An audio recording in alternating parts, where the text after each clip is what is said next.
Africanos en las pampas argentinas, toques y llamada de tambores.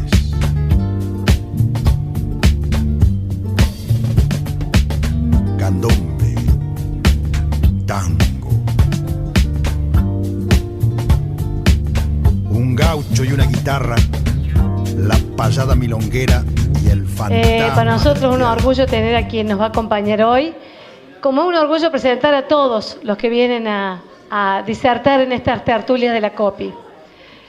También contarles que para nosotros es otro orgullo que en este mismo momento,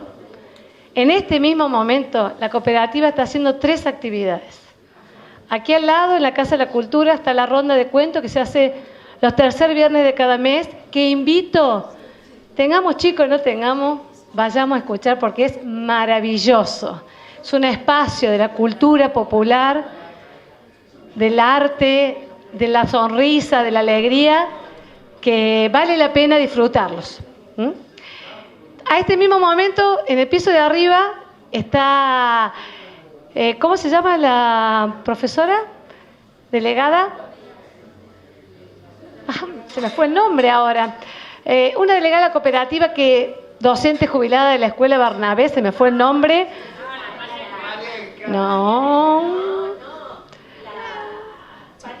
Elsa Panel, muchos la conocen, ha sido directora de la Escuela de Villa Independencia y es delegada de esta cooperativa y junto con la Asociación Mutualista del Docente hace un taller, todos los talleres que hace lo hace aquí arriba y nosotros hacemos esto acá. Realmente decir que la COPI sigue estando viva. Nosotros debatimos mucho, después de tantas agresiones, y si seguimos haciendo estos espacios. Y creemos, así como dijo la presidenta en el acto de la bandera, que la única forma de descolonizar no pasa solamente por las armas, la descolonización, Malvinas, pasa por la subjetividad y por el pensamiento. Y creemos que en estos momentos hablar de descolonización merece estos espacios. Por eso la cooperativa los habilita. Y seguimos creyendo que la cultura es una herramienta de transformación social y que la COPI nació realmente como una forma de prestarse los servicios ante una necesidad, ante la ausencia del Estado, pero no nació solamente por el agua y por la cloaca. Nació como toda cooperativa para prestar todos los servicios, entre esos, todo lo que tenga que ver con la cultura y educación. ¿Y qué decirles? Que debería garantizarnos en la tarifa de agua el 7,5 necesarios, y esto fue por contrato de concesión, que por supuesto nunca lo tuvimos, y este último periodo peor todavía, no lo comimos y no podíamos hacer absolutamente nada.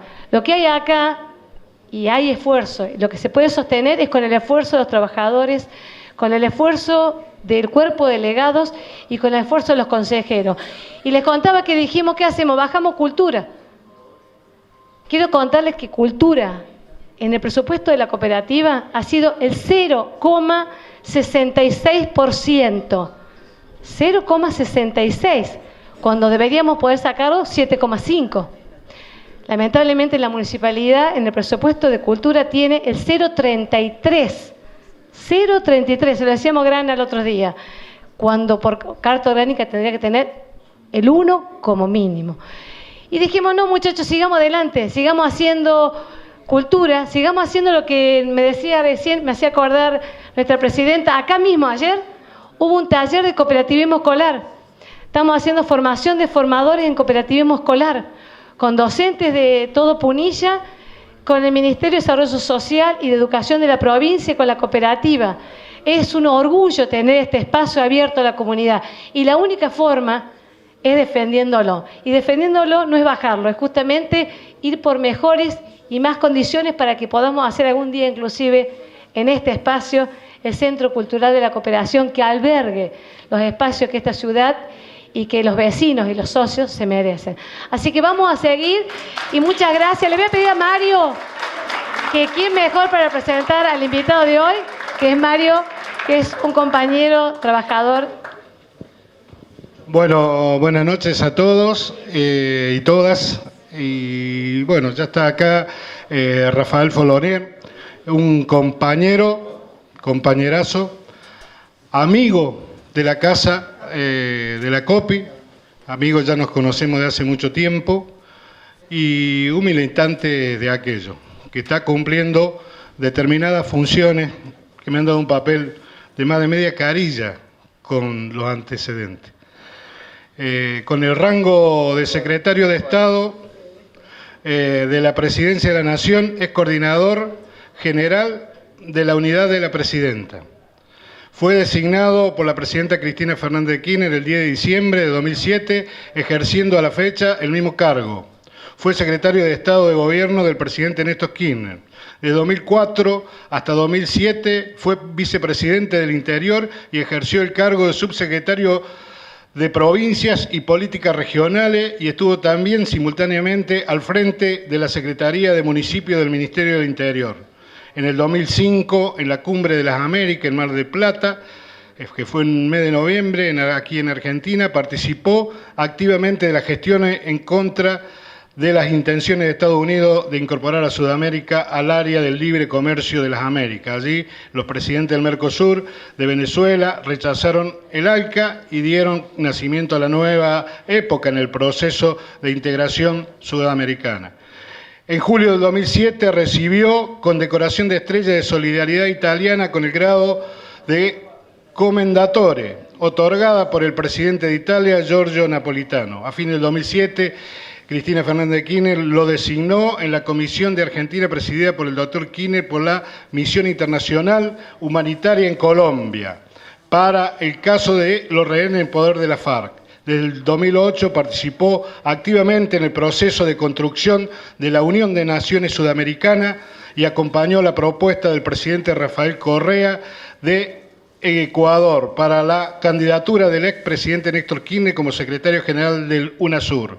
Desde el 2010 fue secretario ejecutivo de la Secretaría General del UNASUR, organismo a cargo del doctor Néstor Kirchner. Después del fallecimiento del expresidente, a fines de octubre del 2010, continuó en la UNASUR y con la designación de María Emma Mejía en la Secretaría General fue nombrado asesor especial de la Secretaría General de la Unión de Naciones Sudamericanas. Actualmente continúa con su actividad en la Presidencia de Argentina y en UNASUR y trabaja para organizar una cátedra UNASUR en diversas universidades argentinas y de Sudamérica. Vaya amigo que tenemos. Para él, un fuerte aplauso. Rafa, te queremos un montón, sos amigo entrañable nuestro. Por favor, te pedimos que subas o no sé cómo va a ser. Bueno. Muchas gracias. Muchas gracias. Buenas noches, compañeras, compañeros, amigas, amigos. No se crean todo lo que se dice de uno.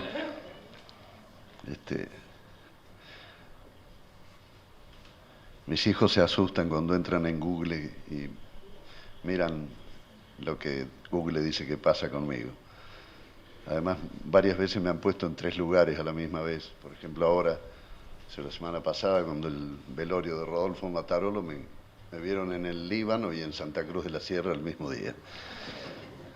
Pero bueno. Gracias. Lula siempre dice que solo hay una cosa peor que los elogios, que es no recibirlos. Así que, gracias.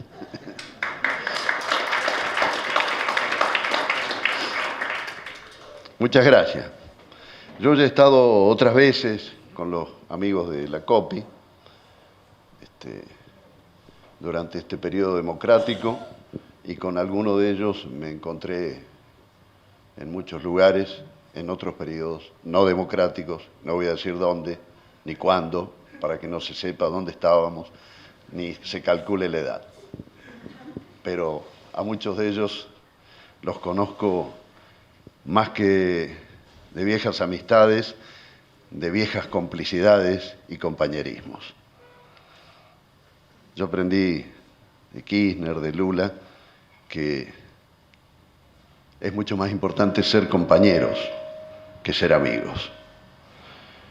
Porque los amigos, las amigas se pueden pelear por una cosa de deporte, por un novio o novia. Y los compañeros compartimos el destino. Y eso está escrito. Así que, compañeras y compañeros.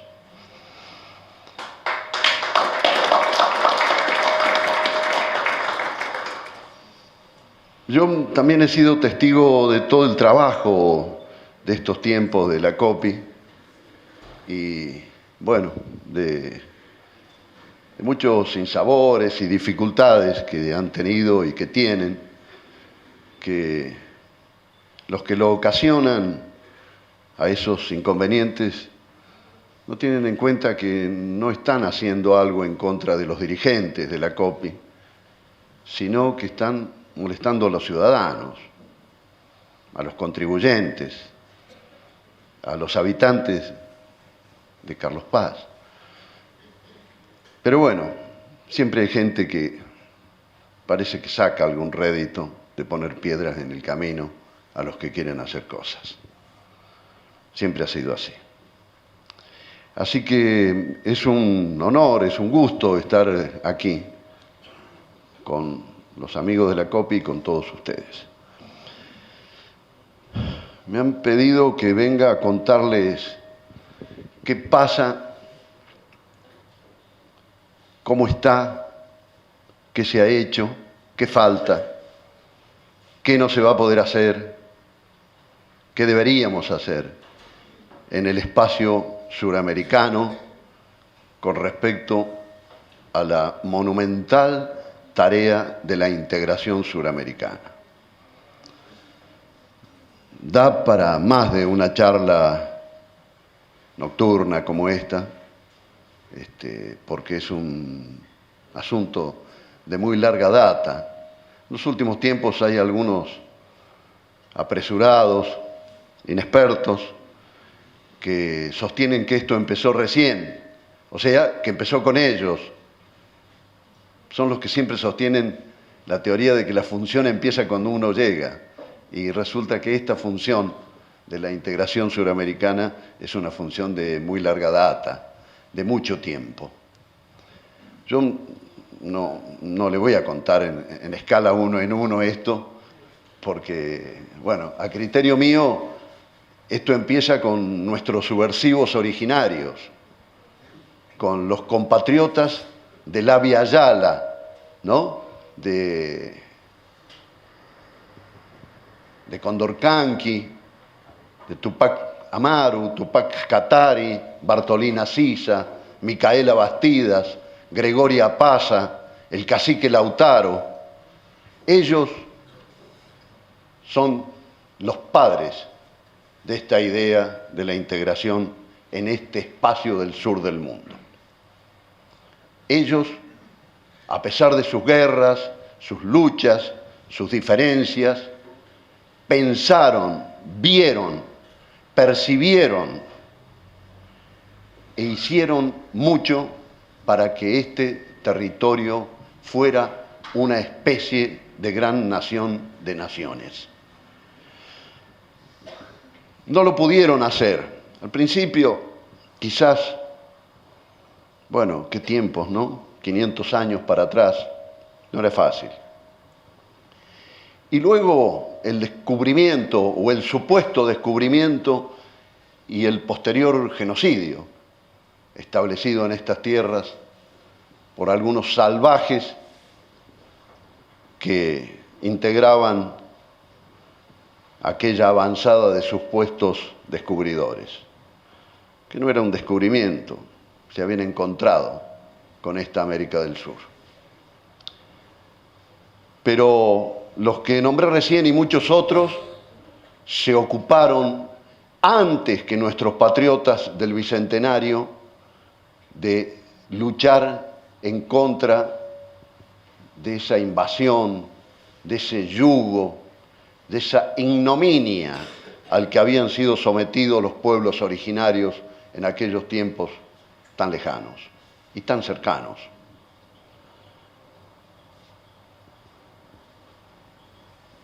No pudieron ganar. Fueron los que nombré, 4 de ellos por lo menos murieron descuartizados y sus cuerpos desparramados por los 4 puntos cardinales.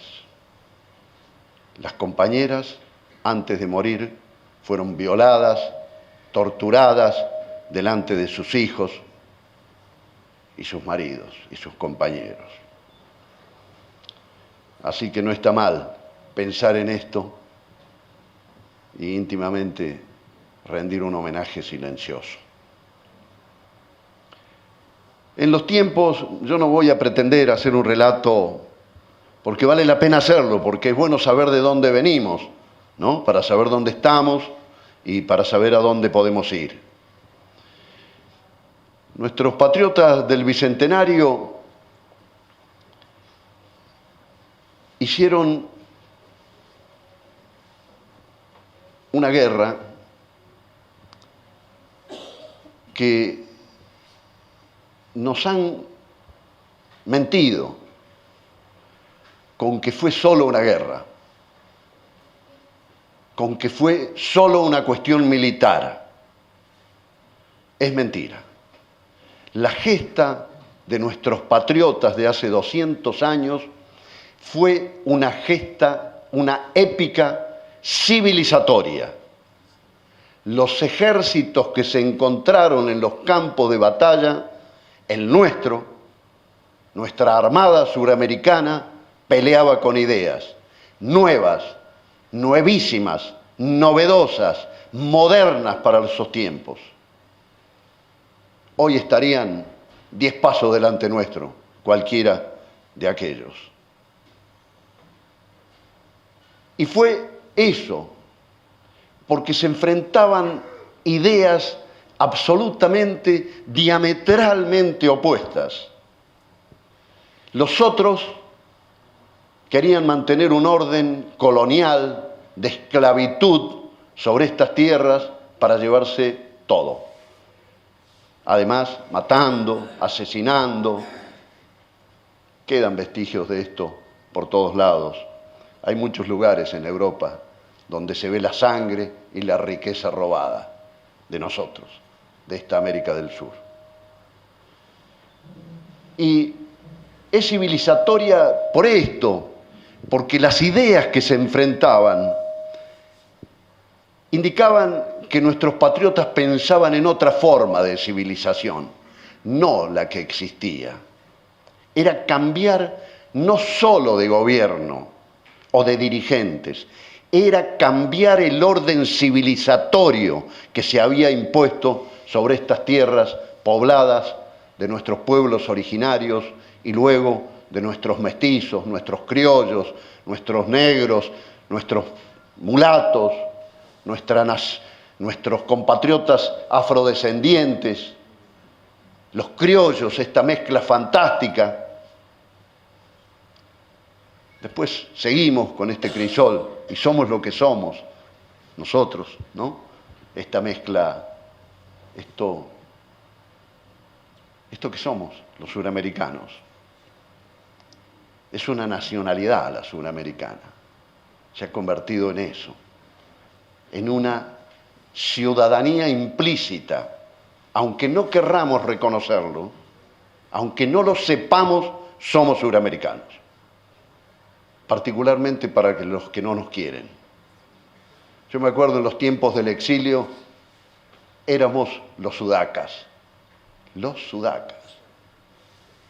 Los que nos decían sudacas, hoy están sufriendo una crisis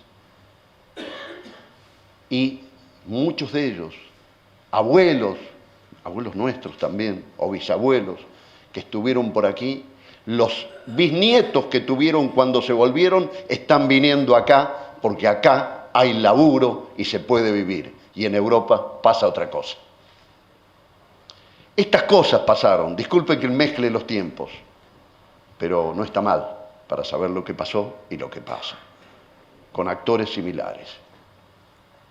Digo similares porque los que perdieron la guerra de la independencia y sus amigos, sus cómplices de otros países y también nuestros cipayos, nuestros traidores, son los que impidieron, después del triunfo en el campo de batalla y en el campo de las ideas, son los que nos impidieron hacer la integración en aquellos tiempos, hace 200 años. Nos impidieron esa tarea. Fíjense, la Gran Colombia era un solo país y hoy son 4. Colombia, Venezuela, Panamá y Ecuador. Qué cosa, ¿no? Nos dividieron. O también por acá muy cerca, más para el lado del Río de la Plata. A los del otro lado del río hubo compatriotas que les impidieron a los orientales ser parte de esta nación en el sur del mundo. Uno de ellos, cuando firmó su testamento, lo firmó diciendo: yo, Gervasio de Artigas, argentino de la Banda Oriental. Discúlpenme que haga un extraño paso por el túnel del tiempo, pero hace una semana nuestro canciller casi le declaró la guerra a Uruguay. Dijo que había que revisar todas las relaciones con Uruguay. El viejo Mujica le contestó solidarizándose, el primero que se solidarizó en el mundo con nuestra batalla en contra de los fondos buitres. El primero. Así le contestó a una bravuconada del señor Timerman.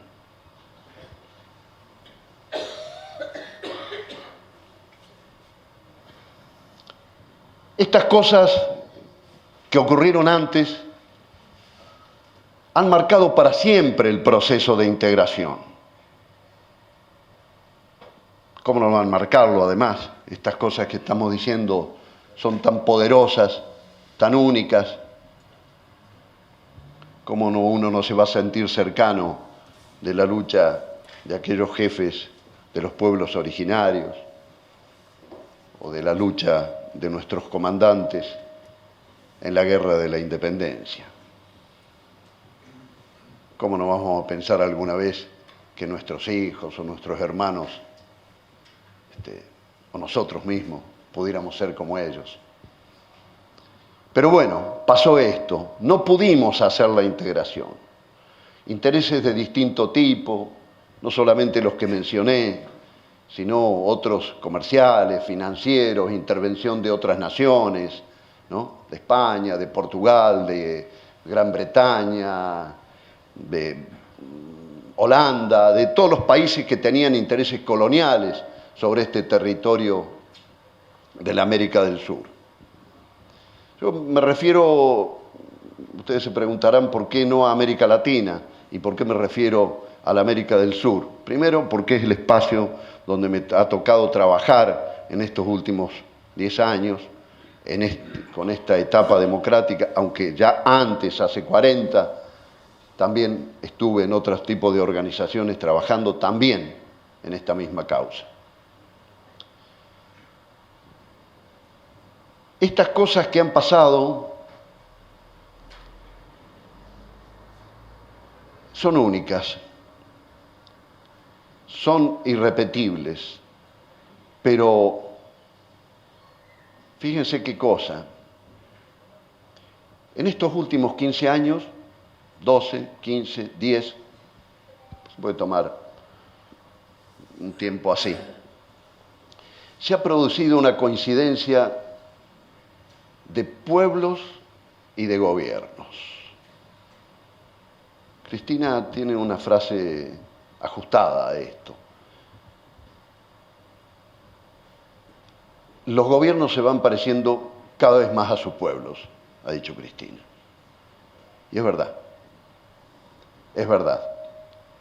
Entonces ha pasado en estos tiempos que un grupo enorme de poblaciones en la América del Sur, junto con sus gobernantes, ha comenzado a desarrollar lo que yo quisiera creer que es la última etapa de este proceso de integración. De otra manera, sin luchas, sin sangre, sin luchas guerreras, quiero decir, luchas ideológicas, políticas, sociales, manifestaciones de todo tipo, pero sin sangre, sin violencia. De otra forma se está intentando en esta última etapa. No es que quiera olvidarme que entre medio de nuestra gesta, de nuestros abuelos de los pueblos originarios, la de nuestros abuelos del Bicentenario, y estos tiempos ocurrieron cosas. Es posible que a muchos que están aquí no les guste, pero yo necesito mencionar una de esas hace 50 o 60 años. El intento de Perón con el ABC. Yo no sería honesto conmigo mismo si no lo mencionara, aunque a algunas amigas y amigos pueda molestarla esta mención. Pero a Perón, con el presidente chileno de aquellos tiempos, Ibáñez, y con Getúlio Vargas en Brasil, se les ocurrió esto del ABC. A Argentina, B Brasil, C Chile. Eje, núcleo duro de la integración en Sudamérica. A mí se me ha ocurrido pensar en estos últimos días que también podríamos intentar reeditar aquello del ABC hoy con 3 compañeras patriotas presidentas en América del Sur, con Dilma, con Michelle y con Cristina. Podríamos tratar de relanzar esta etapa, de congeniar los intereses nacionales, patrióticos en la América del Sur, para ver si cumplimos con el sueño de los abuelos que mencionamos.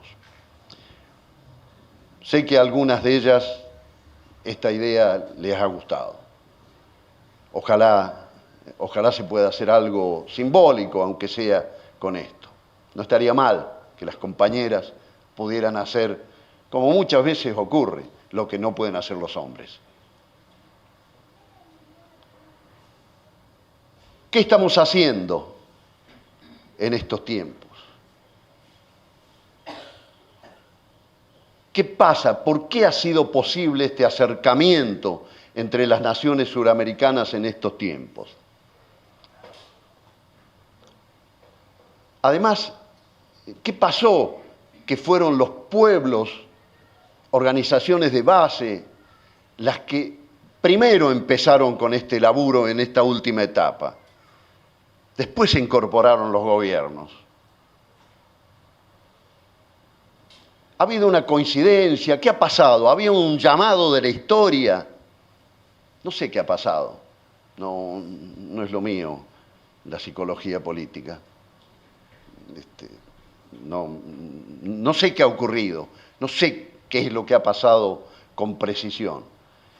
Pero lo que se ha avanzado en estos tiempos es más que lo que se avanzó en los últimos 200 años. Aunque no se sepa, no se vea tanto, pero fíjense, por ejemplo, a mí y a otros compañeros que deben estar por aquí, pero en mi caso concreto, cuando hice el servicio militar hace como 40 años, me entrenaban para matar chilenos, porque hice el servicio militar en San Martín de los Andes, y me enseñaban a matar chilenos.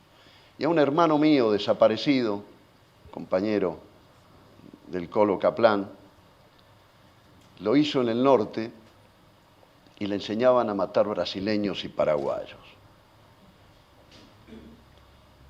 Digo esto porque de las hipótesis de conflicto con los vecinos pasamos, por ejemplo, después de haber tenido casi una guerra con Chile, a tener hoy, y estas son las cosas que no se saben en todos lados, tenemos un ejército binacional con Chile, que se llama, ¿saben cómo además? Cruz del Sur. Esto pasa con Chile. No matamos más chilenos. Esto pasa Estas son las cosas del proceso de integración. Con los brasileños, pero con el conjunto de los engranajes de la producción para la defensa, empezamos a fabricar un avión de entrenamiento que se llama UNASUR, un avión de entrenamiento que sirve para entrenar por cuestiones militares y también para cuestiones civiles. Un avión de entrenamiento suramericano que se llama UNASUR, fabricado por los 12 países suramericanos. Y también el primer avión de carga suramericano. Hay muchos ejemplos como esto. Pero estas cosas pasan todos los días y no se ven en la prensa. No voy a hacer aquí un discurso sobre la prensa hegemónica ni nada de eso, no tiene sentido.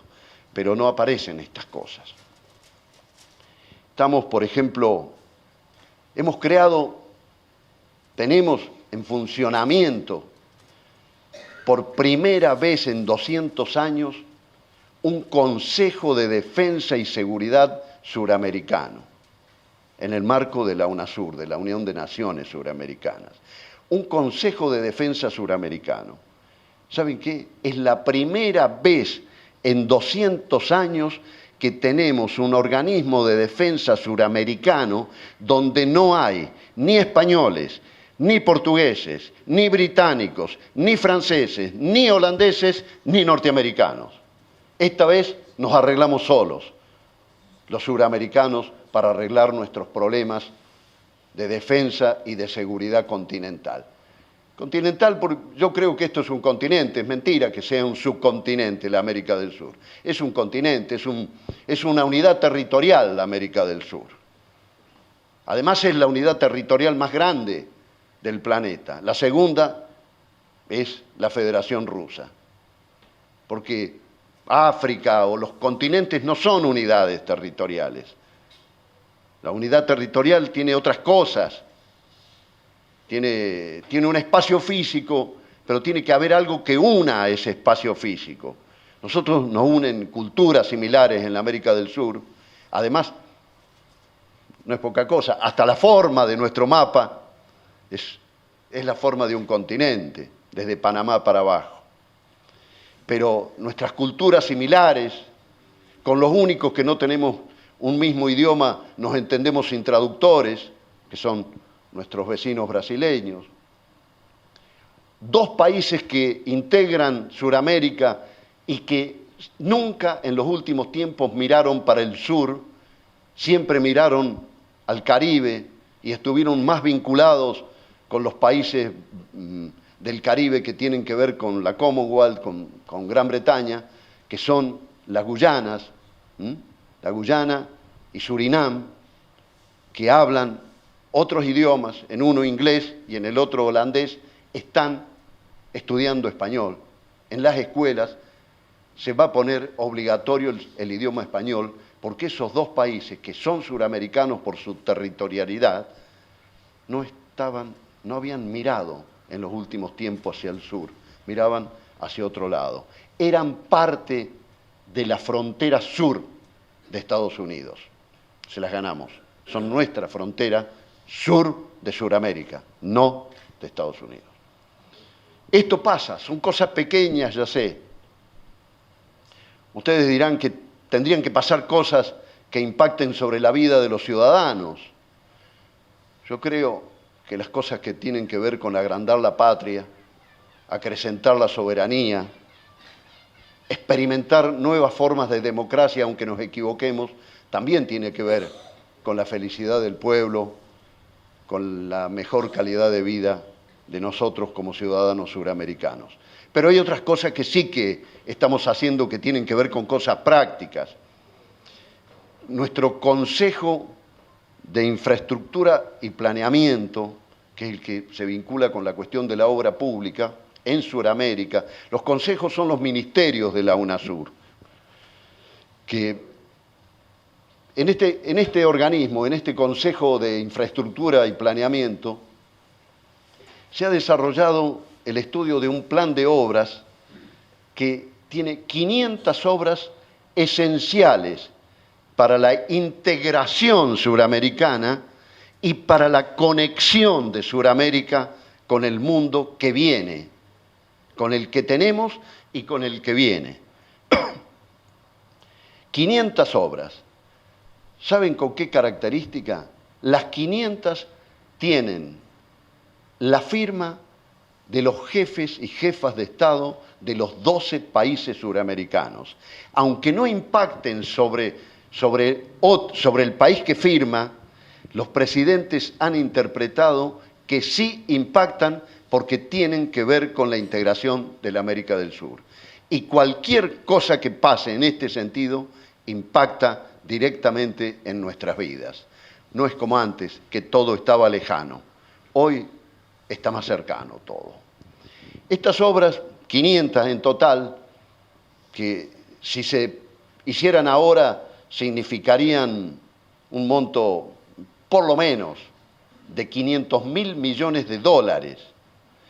De esas obras hay 50 que están en ejecución por valor de 35.000 millones de dólares.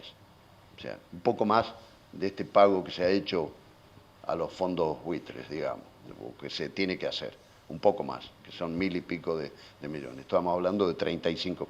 ¿Y esto saben qué es? Primero, es laburo, es trabajo para los suramericanos, porque las obras pasan por aquí, pasan por el territorio suramericano. Es conexión, es conectividad.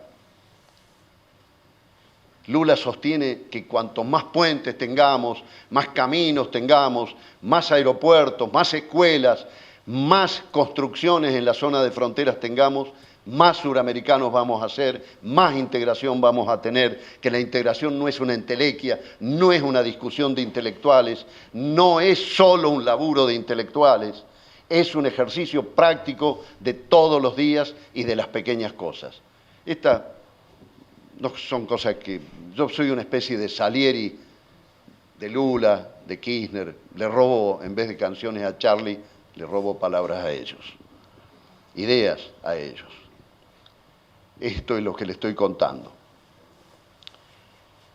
Estamos haciendo estas cosas en este espacio suramericano.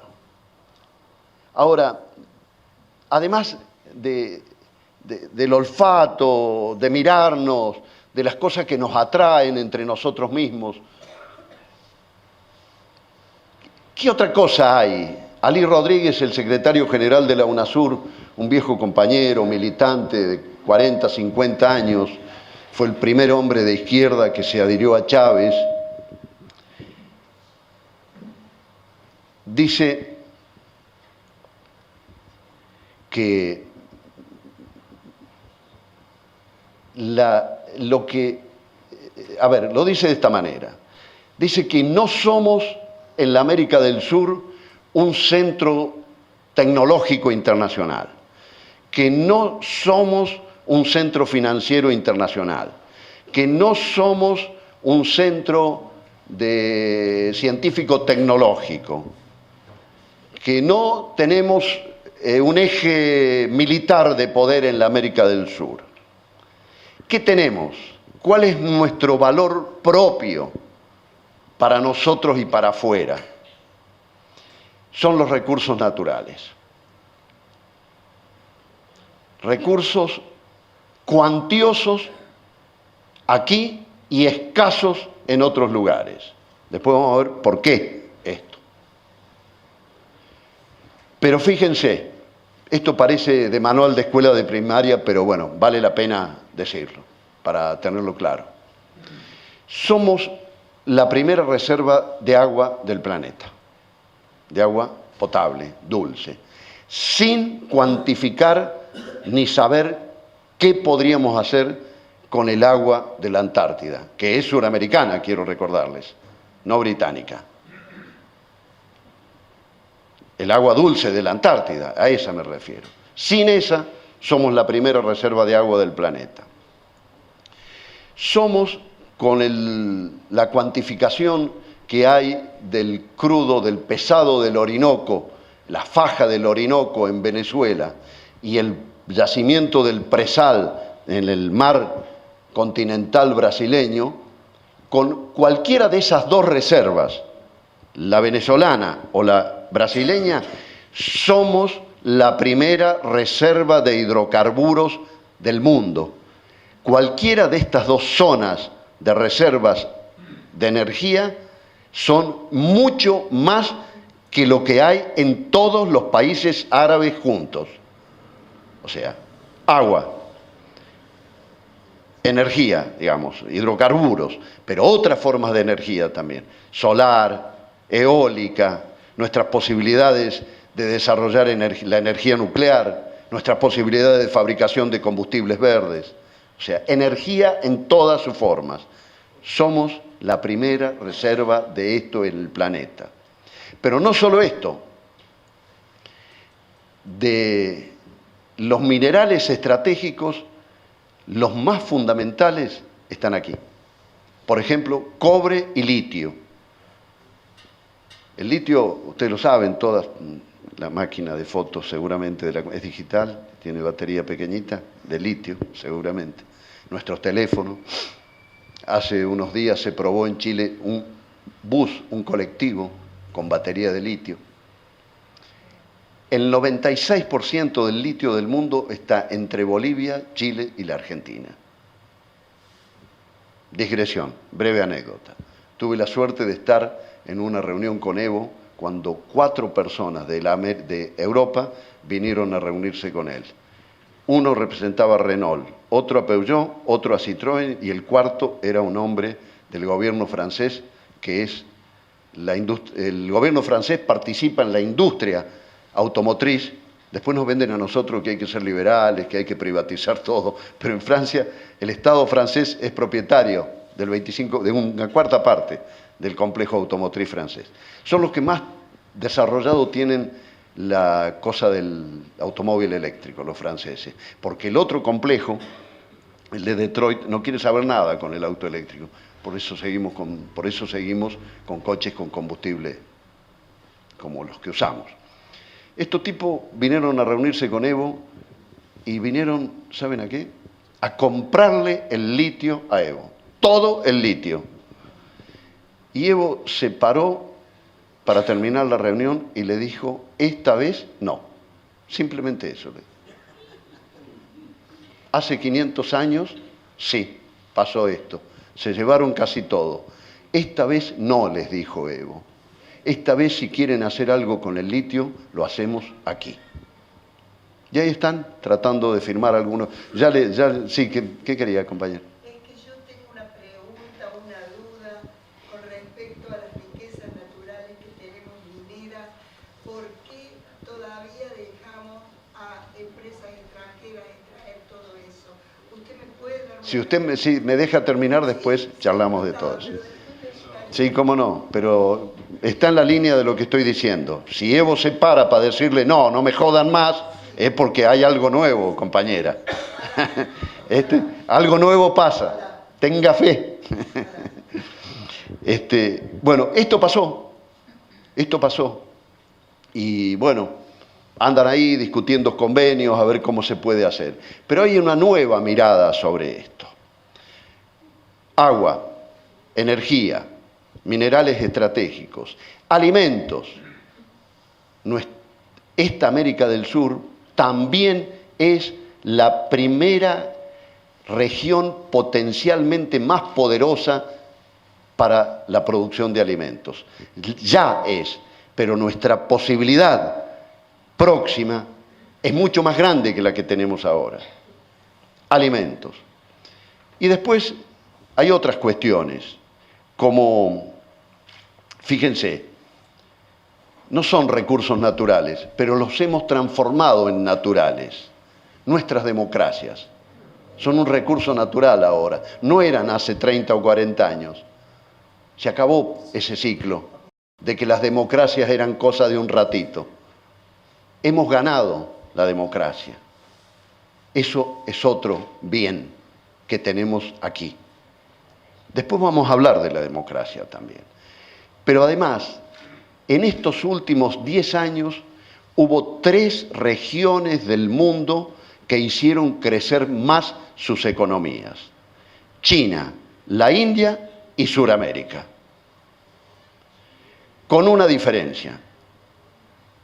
Fíjense qué diferencia.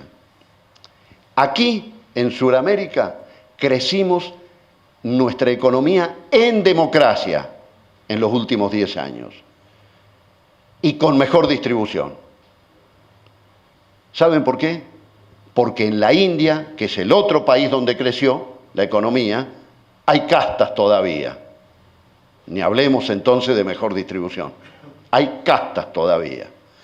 Y el otro país, que es China, es un país de partido único. No hablemos de democracia. Hemos crecido en democracia y con buena distribución. Falta mucho, ya sé, alguien puede levantarse como la amiga y decir, falta mucho para que la distribución sea equitativa. Falta mucho, pero estamos mucho mejor que hace 20 años. Estas cosas pasan.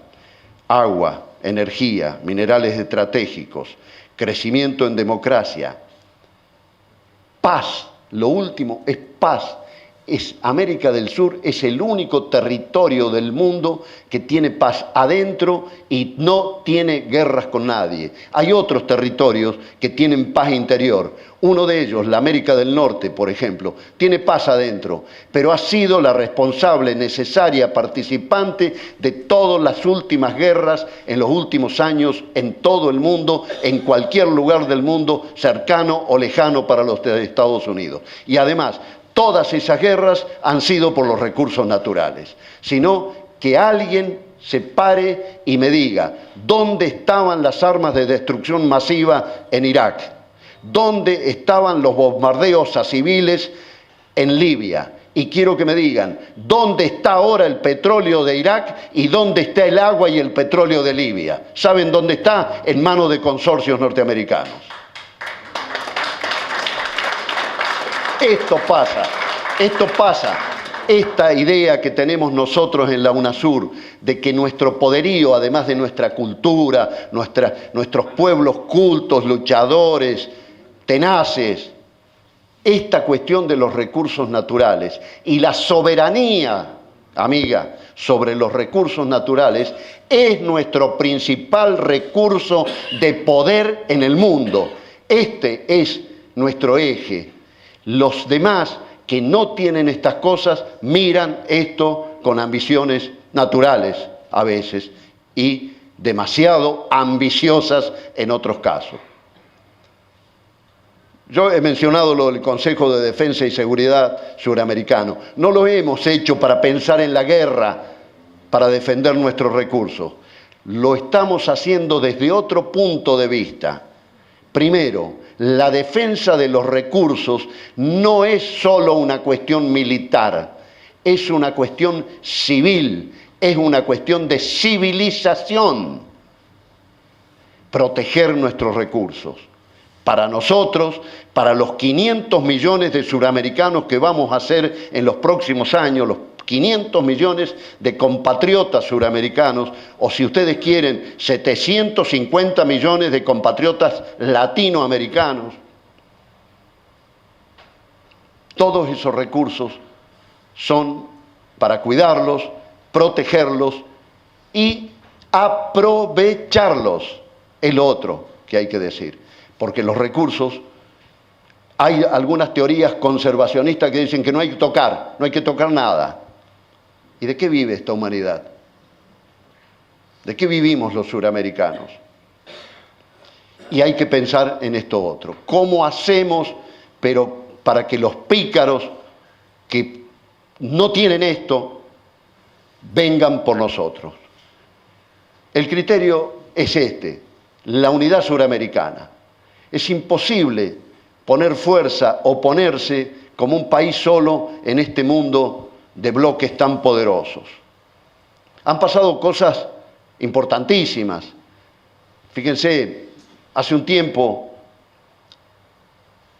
esta etapa nace en Mar del Plata, esta etapa de la integración, un 5 de noviembre del 2005, donde 3 tipos del sur del mundo se le pararon al amo del mundo, era un mundo unipolar en ese momento, se le pararon y le dijeron, el ALCA por aquí no pasa, esta vez no pasará, y no pasó.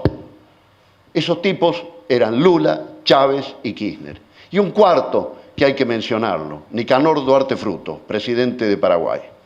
Nacionalista, para muchos un hombre muy de derecha, pero allí estaba defendiendo Nicanor la integridad suramericana contra los que querían imponernos un sistema de comercio que nos hubiera liquidado. Estas cosas que están pasando no pasan porque sí, porque hay un desarrollo de todo esto en el mundo. Fíjense, por ejemplo, en poco tiempo la India va a poner en el mercado de consumo de bienes y servicios, escuchen esto, en los próximos 5, 7, 12 años, cuando mucho, nada en la vida de la humanidad, en la India va a haber la misma cantidad de chinos que hay hoy en condiciones de consumir. ¿Perciben esto, no? La impresionante explosión del consumo en China ha modificado el mundo. Porque eso es, yo debería haber dicho esto al comienzo, el contexto en el cual estamos. Fíjense, desde la Revolución Francesa para acá, no le voy a contar esto en uno, ¿no? Escala en uno, porque nos quedamos mucho tiempo desde la Revolución Francesa para acá. Pero la Revolución Francesa para acá, la humanidad recorrió principalmente dos caminos para buscar su felicidad, su mejor desarrollo. Dos caminos. El capitalismo y el socialismo. Fíjese en qué punto de inflexión estamos. Ninguno de esos dos sistemas ha logrado sus objetivos. Ninguno de los dos. Ni el socialismo ni el capitalismo. Y junto con esto se da otra cuestión esencial para saber qué pasa en el mundo y obviamente aquí, porque somos parte del mundo los suramericanos. Por primera vez en 500 años, el eje del poder, el lugar más poderoso del mundo, que en los últimos 500 años siempre estuvo en Occidente, el centro más poderoso del mundo en los últimos 500 años. En estos próximos años, ya poquito falta, pasa por primera vez en 500 años a Oriente. Esto es un cambio geopolítico y de concepto de civilización. Nada va a ser igual.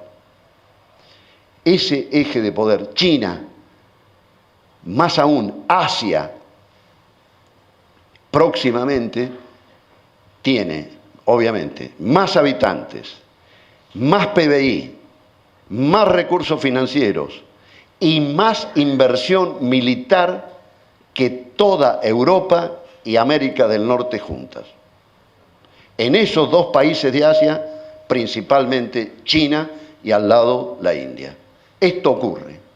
En este mundo es donde nosotros estamos hablando de nuestros recursos naturales, nuestros recursos naturales, de la protección y del aprovechamiento de nuestros recursos. No es un mundo cualquiera, es un mundo muy difícil, amigas y amigos. Pero es el mundo que tenemos, que los que somos empedernidamente optimistas estamos seguros de que va a ser mejor, no peor. O sea, mis nietos están convencidos de que el mundo de ellos va a ser mejor. Y yo hago lo posible todos los días para que sea mejor el mundo de mis nietos que el mío. Estas cosas son las que están pasando en este espacio que nos ha tocado habitar en el sur del mundo. Y bueno, todos podemos hacer cosas. Esto que estamos haciendo tiene una importancia, porque todos vivimos en este espacio, esta provincia, este lugar dentro de la Argentina es un cruce en la integración, tiene mucho que ver con el Atlántico y el Pacífico, está en el centro de la zona de producción de alimentos junto con Santa Fe y la provincia de Buenos Aires, y bueno, y todo el sur de Brasil, el este y sur de Bolivia, Paraguay, todo esto es esta pradera donde está radicada la posibilidad de hacer alimentos, de esto que hablábamos, de de una de las partes de nuestra potencialidad. Ahora, con respecto a eso, por ejemplo, lo de los alimentos, si nosotros seguimos haciendo lo mismo que estamos haciendo, o sea, que se lleven nuestras materias primas casi en bruto, disculpen el término porque no encuentro ninguno más apropiado, estamos cagados. Nosotros esta vez necesitamos no ser el granero del mundo, necesitamos ser la fábrica de alimentos del mundo, porque necesitamos crear trabajo, necesitamos producir, porque ¿saben por qué? Porque que lo único que mueve la rueda de la historia, y la demostración la tenemos en Grecia, en Portugal, en Irlanda, en España, en Italia, donde creyeron que lo que movía el mundo y creaba riqueza eran los instrumentos financieros y el dinero. Lo único que crea lo único que crea riqueza es el laburo y la producción. Lo demás crea conflictos como el que tienen los europeos ahora. Esto pasa, esto estamos haciendo acá de a poco, con dificultades, con las cosas que pasan, compañeras y compañeros, que estemos de acuerdo con algunas cosas que pasan en algunos lugares o en el propio, o estemos en desacuerdo, tiene poco que ver. Lo que tiene que ver es el rumbo que ha tomado la historia en el sur. Esto es lo que tiene que ver. Y cómo hacemos a cada rato cada uno de nosotros para que no retrocedamos, para que no hagamos tampoco un paso al costado. Este proceso que se ha potenciado tanto en estos últimos tiempos tiene un valor impresionante. O sea, para nosotros, los que somos ya mayores, siempre me acuerdo de la frase de Galeano, aquello de que la utopía es eso que está en el horizonte y que cuando caminamos se aleja. Esta vez lo engañamos a Galeano. Cuando nos acercamos a la utopía del sueño suramericano, el sueño se acerca a nosotros, está más cerca, no deja de ser sueño, está siendo realidad. Esto es lo que está pasando. Esto es lo que pasa con nuestros ciudadanos, con nuestros gobernantes.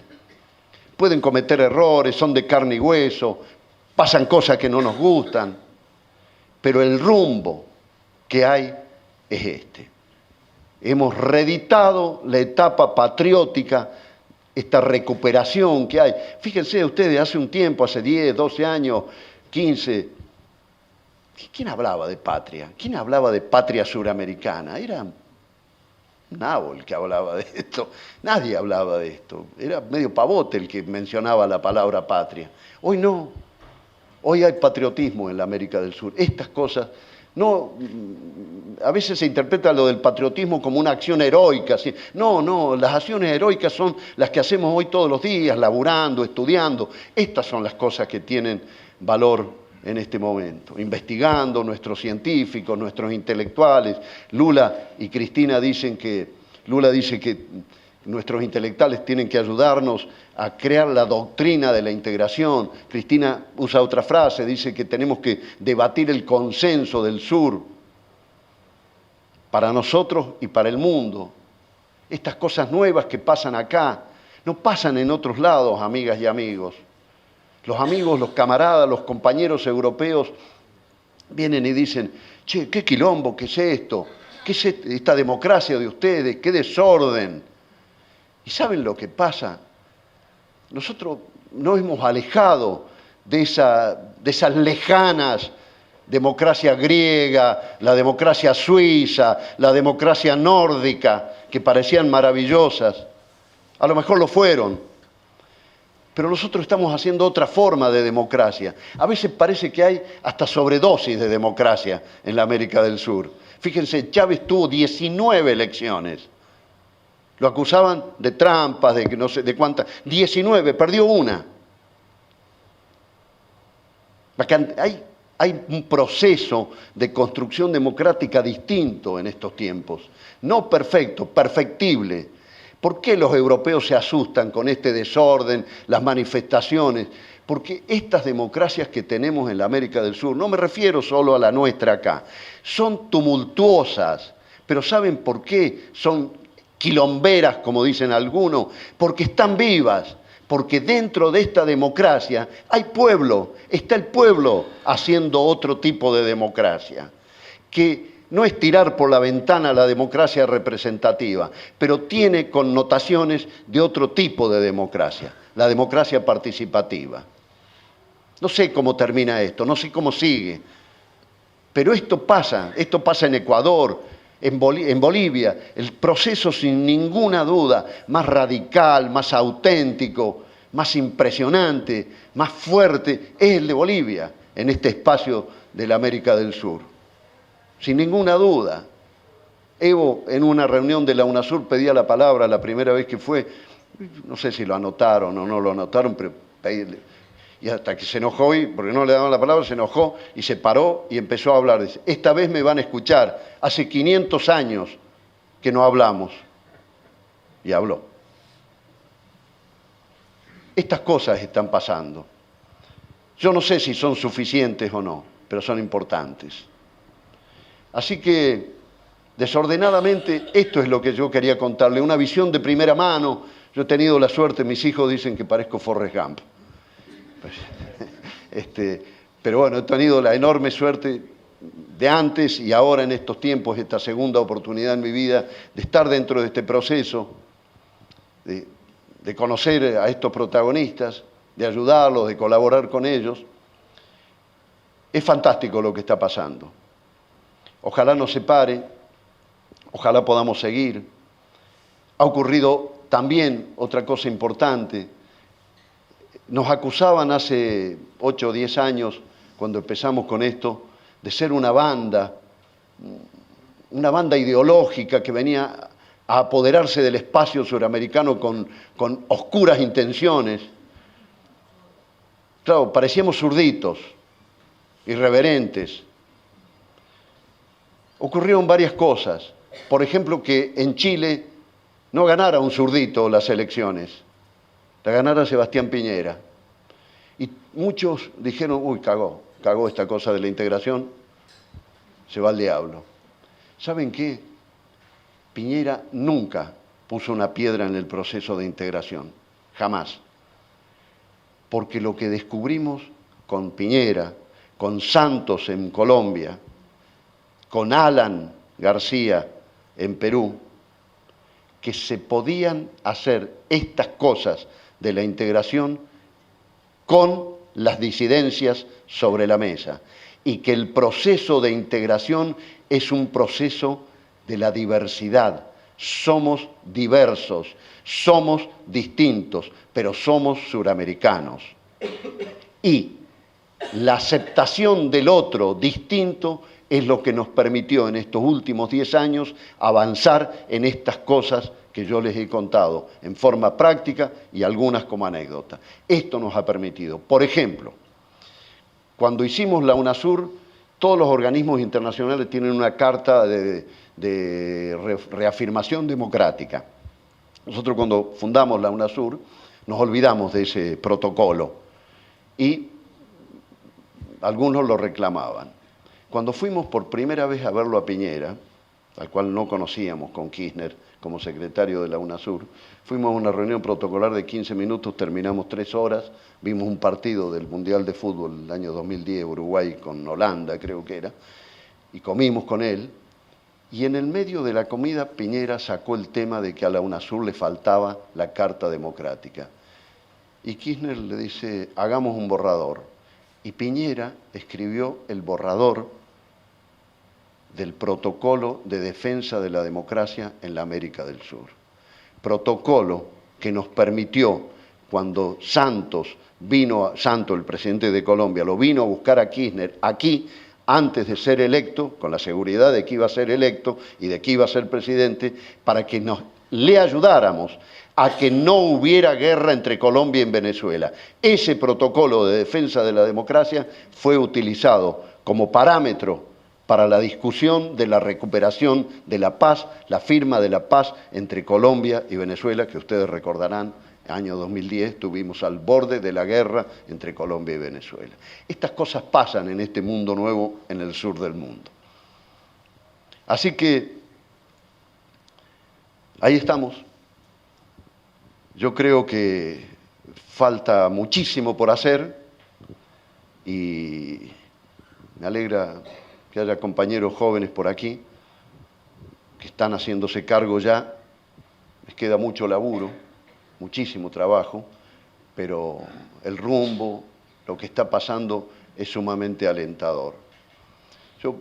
Hay 2 o 3 compañeros aquí que ya me han escuchado en otra oportunidad, pero voy a terminar con una anécdota de Kirchner que creo que pinta de otra manera esto.